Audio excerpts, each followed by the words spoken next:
এই জলপ্রপাতগুলির জলের পরিমাণ এবং তীব্র গতিবেগে ওপর থেকে নেমে আসা দেখলেই বোঝা যায় বর্ষায় ঝাড়খণ্ডের নদীগুলি বৃষ্টির জলে কী পরিমাণ ফুলে ফেঁপে উঠেছে। আর এই নদীর জলে পুষ্ট ঝাড়খণ্ডের রাঁচির ঝর্ণাগুলিরও বর্তমানে কী অবস্থা।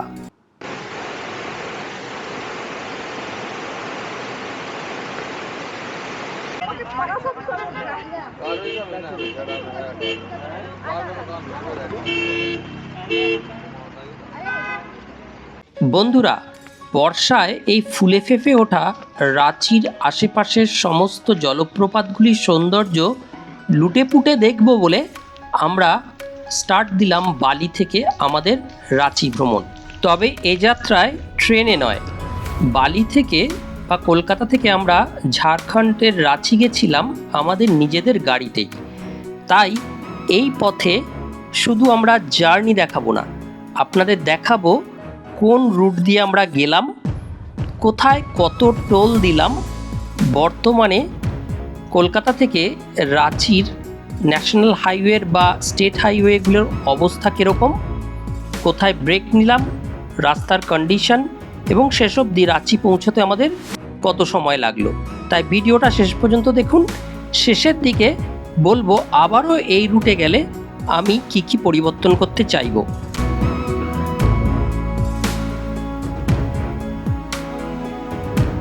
এক্ষেত্রে আপনাদের একটি ইনফরমেশন দিয়ে রাখি, আমাদের প্রতিবেশী রাজ্য ঝাড়খণ্ডের রাজধানী রাঁচি কলকাতার সাথে রেলপথে তো এবং বিমানপথে কানেক্টেড তো বটেই, সড়ক পথেও দুদিক দিয়ে যাওয়া যায়। এক বালি, খড়গপুর, ঝাড়গ্রাম, জামশেদপুর, চান্ডিল, বিন্দু এই দিক দিয়ে এই রুটে ন্যাশনাল হাইওয়ে 16 ধরে যাওয়া যায়। রাস্তা প্রায় 400 কিলোমিটার, 9 থেকে 10 ঘন্টা লাগে গুগল যা বলছে। তবে বেশিরভাগই হাইওয়ে, রাস্তাটা ভালো এদিকে। আর অপর একটি রুটে যাওয়া যায়, সেটা হলো আপনার বালি, ডানকুনি, বর্ধমান, দুর্গাপুর, আসানসোল, ধানবাদ, বোকারো, মুড়ি হয়ে। এই দিকে রাস্তাটার সম্বন্ধে আমার ঠিক আইডিয়া নেই, তবে যারা বোকারো বা ধানবাদ ওদিকটা দিয়ে যেতে চান তারা ওদিক দিয়ে যেতে পারেন। তবে গুগল বলছে এই দিক দিয়ে, মানে আমি যে দিক দিয়ে যাচ্ছি জামশেদপুর হয়ে ঘাটশিলা, জামশেদপুর হয়ে এদিকে রাস্তার অধিকাংশটাই হাইওয়ে এবং এই দিকে সিনিক বিউটি অনেক বেশি।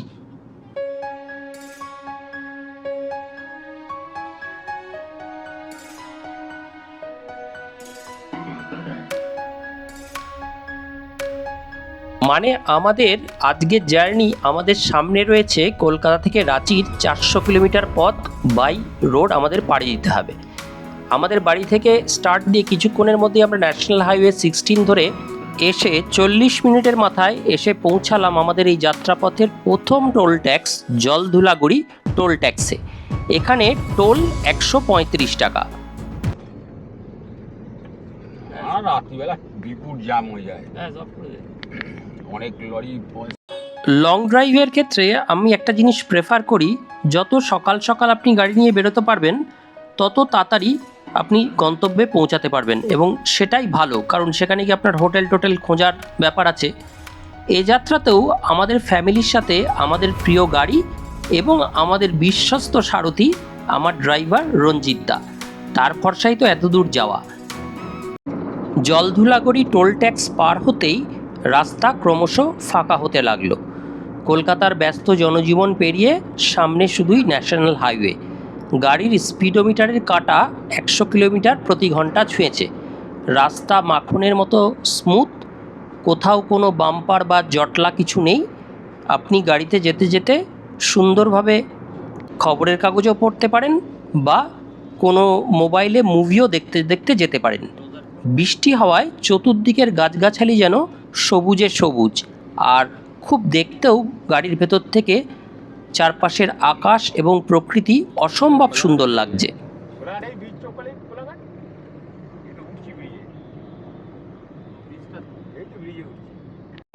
1 ঘন্টা 10 মিনিট গাড়ি চলার পর পার হয়ে যাচ্ছি কোলাঘাটের কাছে রূপনারায়ণ নদীর ওপর সড়ক পথ, আর পাশে দেখা যাচ্ছে কোলাঘাটের রেল ব্রিজ। এই কোলাঘাটে এসেই সবাই এই সড়ক পথে যারা দীঘা যান, পুরী যান বা রাঁচি, জামশেদপুর, ঘাটশিলা যান, তারা এই কোলাঘাটের পার হয়েই সব ধাবাগুলোতে ব্রেকফাস্ট করেন। আমরা যেহেতু সকালে একটু খেয়ে বেরিয়েছিলাম, তাই এ যাত্রায় আর কোলাঘাটে দাঁড়ালাম না। খিদেও সেরকম পাইনি, তাই রঞ্জিতদাকে বললাম এখান থেকে চালিয়ে বেরিয়ে যেতে। খিদে যতক্ষণ না পায়, যতদূর ড্রাইভ করে নেওয়া যায় নিয়ে যায়। আরও কিছুক্ষণ আসার পর এই জায়গায় রাস্তাটি দুভাগে ভাগ। এই যে বাঁ হাতের দিকে রাস্তাটি চলে যাচ্ছে, এটি দীঘা মন্দারমণির দিকে যাওয়ার পথ, আর এই সোজা রাস্তাটা খড়গপুর যাওয়ার পথ।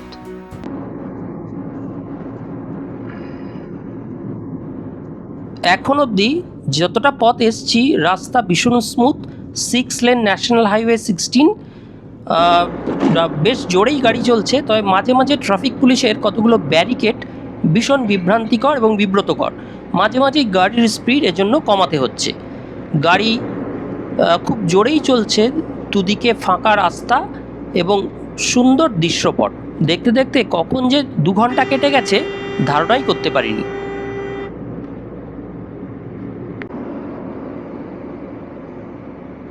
আরও আধ ঘন্টা পর এলো এ পথে আমাদের দ্বিতীয় toll tax, Debra toll plaza.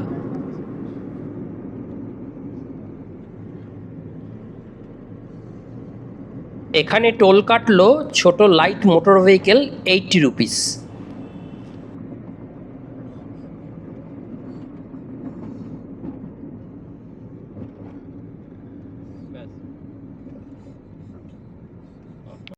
Debra toll plaza পেরিয়ে আমরা এগোতে শুরু করেছি খড়গপুরের দিকে। এখানে হাইওয়ে ট্রাফিক একটু থাকতে পারে, কারণ খড়গপুরটা বেশ জমজমাটি একটা শহর।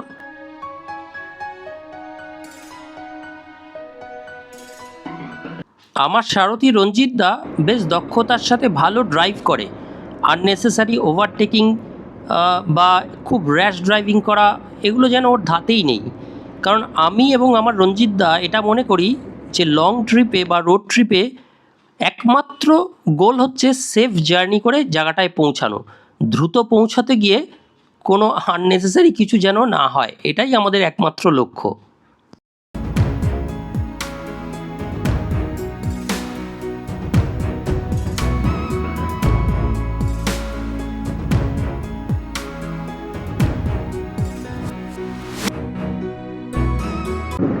বালেশ্বর সোজা খড়গপুরের দিকে।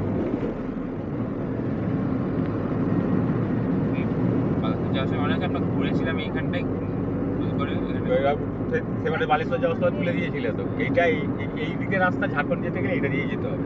আমরা আবার সোজা গিয়ে আমরা এসেছিলাম এই গোল একটা চৌক মতো আসবে পাশে।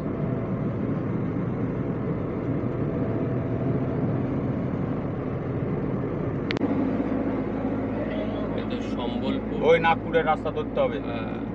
বড়াগড়া, সম্বলপুর, রায়পুর, নাগপুর, সব সিধে সিধে। প্রায় 2.5 ঘন্টা আসার পর এবার যেন একটু খিদে পাচ্ছে। হোটেল কৌশিক, এখানে নামলাম সকালের ব্রেকফাস্টটা করার জন্য।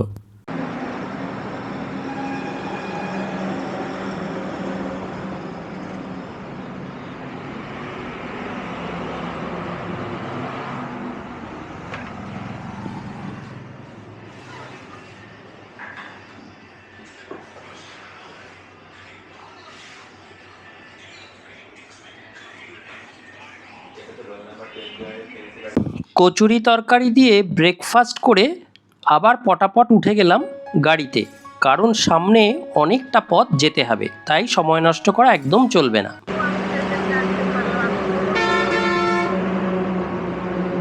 সামনে শুক্রবার।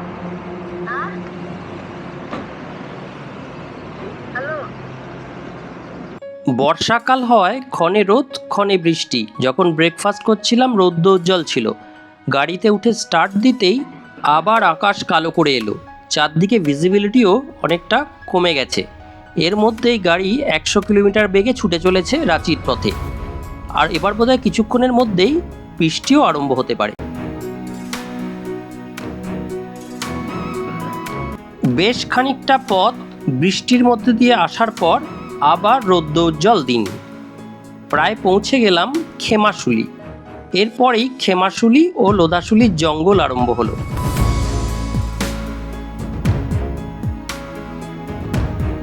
আমরা ঢুকতে চলেছি আমাদের যাত্রাপথের তৃতীয় টোল ট্যাক্স বালিবাসা টোল প্লাজায়। এটি ওয়েস্ট বেঙ্গলের সীমানা শেষ এবং ঝাড়খণ্ডের সীমানা আরম্ভ হবে। এখানে টোল নিল 90 টাকা।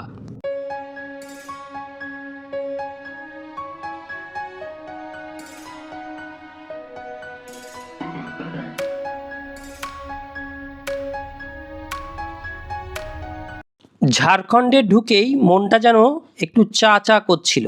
গাড়িরও একটু রেস্ট দরকার, রঞ্জিতদারও একটু রেস্ট দরকার, তাই রাস্তার ধারে গাড়ি থামিয়ে একটু চা পানের বিরতি।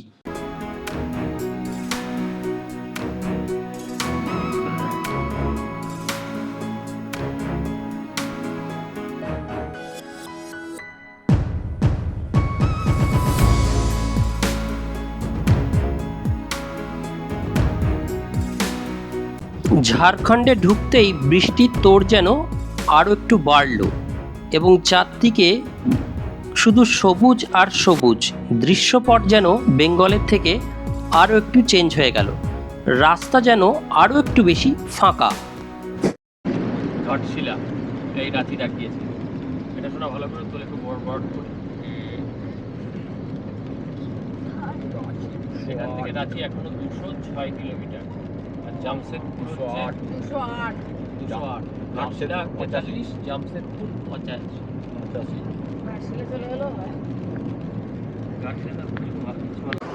আমরা ঢুকছি আমাদের যাত্রাপথের চতুর্থ টোল প্লাজা। এটার নাম কোকপাড়া টোল প্লাজা। এখানে টোল নিয়েছিল 110 টাকা।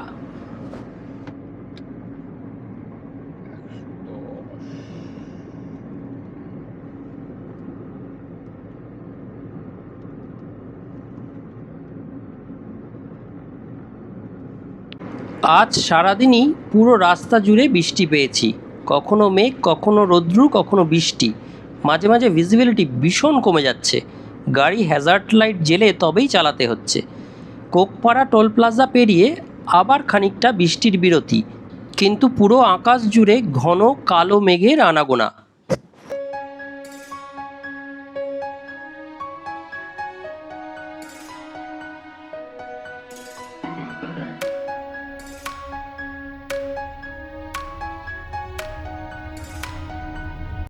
মাঝে মাঝে এত বৃষ্টি হচ্ছে যে কোথা দিয়ে যাচ্ছি কোনো সাইনবোর্ডও পড়তে পাচ্ছি না। শুধু ন্যাশনাল হাইওয়েটা এখানে দেখছি 6 লেনের বদলে 4 লেন হয়ে গেছে। একটা জায়গায় রাস্তার ধারের মাইলস্টোন এবং গাড়ির জিপিএস ড্যাশবোর্ডেও দেখাচ্ছে রাঁচি থেকে আমরা এখনও 155 কিলোমিটার দূরে আছি।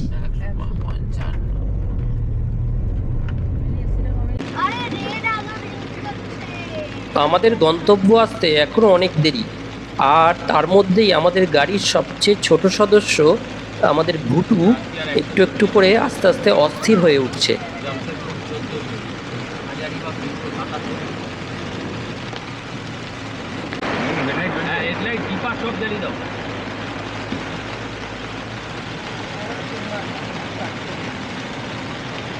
ব্যান্ডেল থেকে একটু দূরে, হাওড়া থেকে ব্যান্ডেল থেকে।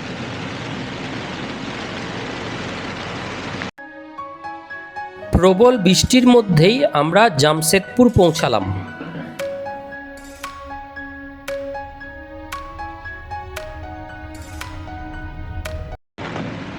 জামশেদপুর পার হয়েই আমরা ঢুকে পড়লাম দলমা পাহাড় বা দলমা পাহাড় রেঞ্জ এলাকায়।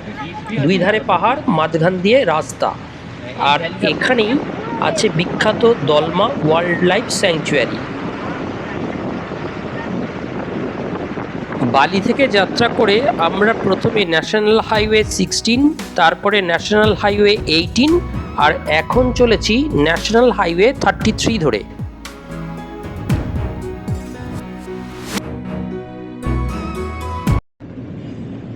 এই রাস্তাগুলো হাতি যাওয়ার আন্ডারপাস।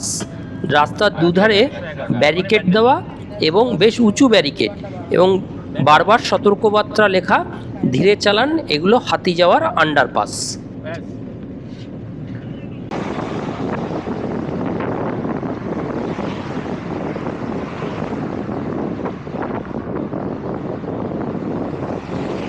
চোখের সামনে ধীরে ধীরে মিলিয়ে যাচ্ছে দলমা পাহাড়, আর আমরা চলেছি রাঁচির দিকে। তুমি আস্তে আস্তে টানতে থাকো, তুমি থেমো না, চলো। না না ঠিকই আছে, দাঁড়ান। রাঁচি 105। 105 কিলোমিটার এই তো অ্যারো দেখিয়েছি ওইদিকে। এইখানে কোত্থেকে তাহলে ঘুরতে হবে? ও আগে গিয়ে আগে এটাতেও তো নয়, ছেড়ে দিই। ব্যাস টাটা সেকশন, ন্যাশনাল হাইওয়ে 33। তার মানে আমরা 18 থেকে এখন 33 এসে পৌঁছেছি। আমরা এসে পৌঁছালাম আমাদের এ দীর্ঘ পথের পঞ্চম টোল প্লাজা, পতা টোল প্লাজা। এইখানে টোল নিল লাইট মোটর ভেহিকেলসের 120 টাকা।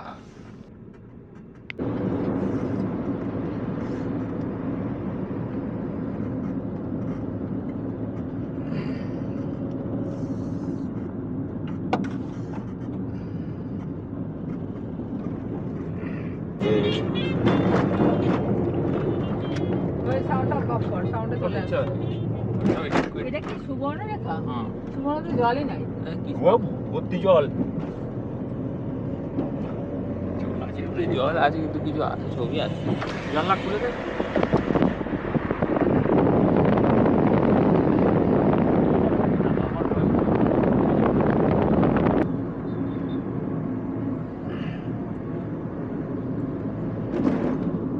আরও খানিকক্ষণ চলার পর আমরা এসে পৌঁছালাম আমাদের এই যাত্রাপথের ষষ্ঠ টোল প্লাজায়।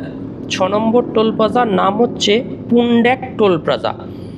এইখানে ফার্স্ট দেখা পেলাম ওয়েলকাম টু রাঁচি লেখা সাইনবোর্ডের। এখানে আমাদের টোল নিয়েছিল 135 টাকা।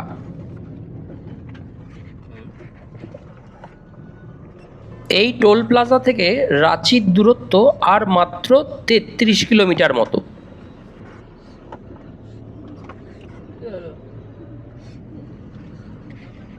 ইউপি ওই কোনটা এয়ারপোর্ট কোন দিকে, কি হাইকোর্ট কোন দিকে সেটা দাও। বিরসা মুন্ডা এয়ারপোর্ট। তোরা এই তো রেস্টুরেন্ট ছিল। ওই যে পাশ দিয়ে সুবর্ণরেখা। ওই যে পাথরে পাথরে হয়েছে সুবর্ণরেখা। তো আমি তো দেখতে এই যে পাথরে পাথরে তোরা নিচে ঢুকে দেখ, নিচে ঢুকে দেখ। ওই পাথরটা তো এখানে। আচ্ছা এখানে এত জল কেন? দেখো নদী। এইদিকে একটু কি নদী এটা? কিন্তু জল নড়ছে না, নড়ছে না। ওদিকে তোরা যাবে না। নড়ছে না গো জলটা।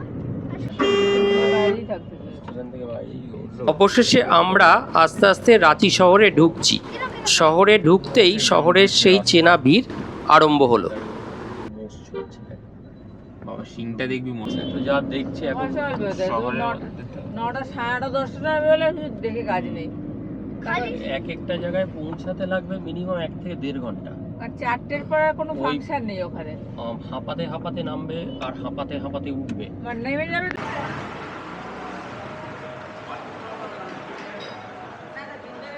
অবশেষে আমরা পৌঁছালাম রাঁচিতে আমাদের হোটেল ডিলাক্সে। প্রায় 8.5 ঘন্টা মতো আমরা ট্রাভেল করেছি। পথে 4 বার দাঁড়িয়েছি। একবার জামশেদপুরের পরে লাঞ্চ করেছিলাম, একবার ব্রেকফাস্ট করেছি খড়গপুর ছেড়ে এসে, আর 2 বার চা খেয়েছি। পুরো পথটার সৌন্দর্য অসাধারণ। সারা পথেই বৃষ্টি ছিল আমাদের সঙ্গী, যার ফলে কখন যে সময় কেটে গেছে বুঝতেই পারিনি। আপনারাও এ পথ ধরে আসতে পারেন এবং সমগ্র জার্নিটা ভীষণ উপভোগ করবেন, কথা দিলাম।